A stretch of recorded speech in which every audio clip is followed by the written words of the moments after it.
Uraho neza, uyu munsi tugiye kurebera hamwe uko watangira business utagira amafaranga menshi. Ni ibintu birindwi ushobora gukora bitari ubuhinzi cyangwa ubucuruzi. Ese wigeze wibaza ukuntu hari abantu batagira igishoro kinini ariko bakabasha gukora business kunguka? Abandi bo ugasanga bafite amafaranga menshi ariko bagakora ubucuruzi bukarimbuka mu mezi 3 gusa. Impamvu si amafaranga burya, impamvu ni uburyo bwo gutangira. Muri iyi video turavuga ku bintu birindwi ushobora gukora udafite amafaranga menshi ariko bigatangiza business kuri buri munsi. Reka dutangire. Ikintu cya mbere ugomba gukora ni iki ngiki. Ugomba gutangira n'icyo ufite ukurikije aho uri ndetse n'ukuri. Burya abantu benshi batangira abibwira ngo nge nzatangira business ariko maze kubona miliyoni 2 nibwo rwose nzatangira ngakora. Uribwira ko se izo miliyoni zizakwizanira? Oya, ikintu cya mbere gituma business itangira ni action, igikorwa, ntabwo ari igishoro burya. Reba ibyo ufite hafi yawe, maybe ufite smartphone, ufite ubuhanga cyangwa se ufite nimero z'abantu. Urugero, niba ufite telefone ushobora gutangira business yo kugurisha ibintu by'abandi online. Icyo gihe ubona komisiyo ni amafaranga baguha bitewe n'uko cya gicuruzwa wamamaje cyaguzwe. Niba ufite ubuhanga bwo kwandika ushobora gukora content cyangwa gutangira blog yinjiza amafaranga kuva kuri 0. Ntabwo ari ikibazo no kwigira ku busa. Wibuke ko buri muntu wese utunze amafaranga menshi yigeze no gutangira nta kintu namba afite. Ikindi kintu cya kabiri ugomba kwitaho ni ugutangira business ishingiye ku bumenyi butari ku gishoro. Icyo uzi ni umutungo. Abantu benshi baravuga ngo nta mafaranga mfite, nyamara bafite ubumenyi abandi bishyurira. Niba uzi guteka ushobora gukora catering small orders ku bantu baho utuye. Bivuze ngo ushobora guteka utuntu dukeya bitewe n'abantu abagukikije, ukamenya ibyo bakeneye ukaba watubashyira bakakugurira. Niba uzi kudoda ushobora gutangira gusana imyenda y'abantu cyangwa no gukora ibikapu bitandukanye bityo ukabigurisha. Niba uzi kuganira no kumvikanisha amagambo ushobora gutangira marketing cyangwa se kwamamaza kuri WhatsApp cyangwa ku bantu bafite ibicuruzwa bitandukanye. Ubumenyi ni isoko ya mbere y'ubukire, ntabwo ari amafaranga. Ikindi kintu cya gatatu ugomba kwitaho cyane ni ugutangira business ishingiye ku gukemura ikibazo cy'abandi. Iyi ni ingingo nkunda kugarukaho mu biganiro byanjye bitandukanye, aho ubukire buva mu gukemura ibibazo by'abandi. Niba mfite icyo nagufashije nta kabuza n'amafaranga ndi buyabone. Niba ushaka business izakomeza ndetse ikanunguka cyane, reba ikibazo kiri aho utuye. Aho waba utuye rwose hari abantu bashaka koga ariko ugasanga babuze umuntu bakorera mobile cleaning service. Ahangaha ni uburyo kinyine ushobora kujya gusukura ahantu bari bukarabire. Iki gihe ugasanga biragoranye. Ibi ngibi mu gihe ubizi rwose nta mpamvu yo kujya kwiri gutekereza kabiri, ushobora kujya kubafasha. Haba hari n'abandi kandi bakeneye kubona ibyo kurya bitujuje isukari. Ahangaha n'ushobora kubitunganya bityo mu gihe bahageze ukaba wabibashyikiriza. Haba hari n'abashaka kubona imyenda ku giciro gito, by'umwihariko bashaka ya myenda ihendutse. Ushobora kubaha icyitwa thrift option. Aha ni ya myenda yacaguwa nyine bigura amafaranga make cyane, cyangwa ya myenda iba yarambawe ushobora kujya kugura ahantu bityo ukaza kongera ukayisubiza.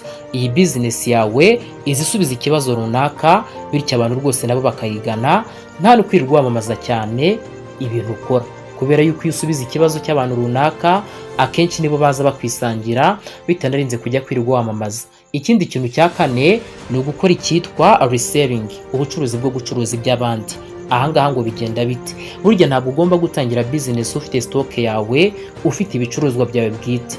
Byaba byiza ubifite ariko ahangaha ndabizi ko nta mafaranga menshi ufite, nayo mpamvu nta stock yawe ufite. Reselling cyangwa se affiliation marketing ni inzira nziza cyane yo gutangira nta gishoro. Urugero, ushobora gucuruza telefone, inkweto, imyenda, ibikoresho by'ikoranabuhanga cyangwa ibintu byo mu rugo, byose ugakorera komisiyo ukajya ubicuruza bityo nyirabyo akakwishyura amafaranga bitewe nuko hari ababiguze. Icyo gihe ufata ifoto, ushobora no kuyishyira kuri WhatsApp status, ushobora kuyishyira mu magroupe, umuntu akaba yakwishyura bityo ukabona inyungu. Iyo ukora ibi buri munsi buhoro buhoro uba uri kwiga isoko, kwiyubaka no kumenya icyo abaguzi bashaka.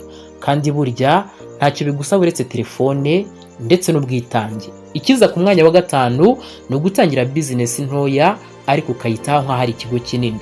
Burya hari abantu batangira ibintu bitoya ariko bagatangira kubisuzugura, kubifeka, biracyari hasi, nanjye ntabwo ngomba kubiha valeur bikwiriye. Ibi ngibi birakudindiza. Burya benshi batangira ibintu ari bito cyane ariko bakabyitaho rwose ugasanga ibintu bigeze ku rwego rwo hejuru. Iyo business ari ntoya uba ugomba kwitwara nk'ikigo kinini kugira ngo izabashe no kuguhereza inyungu nyinshi. Ahanga ugomba gufata amakuru yawe ukandika ibintu byose uko bigenda, ugakoresha agenda, note mu gihe uyifite, cyangwa se ukaba wanakoresha Excel kuri telefone. Ahanga ugomba guteganya uko uzakuramo inyungu muri iyo business yawe ntoya, uko ugomba kongera stock cyangwa se ibintu ushinzwe kuderivaringa ku bandi, nuko uzamenyekanisha ibyo ukora. Iyo wubahirije discipline, abantu batangira kukubonamo seriousness, batangira kubona nyine ko ufite gahunda, ndetse bakagukundira ibyo ukora. Nakwita ko ari professionalism.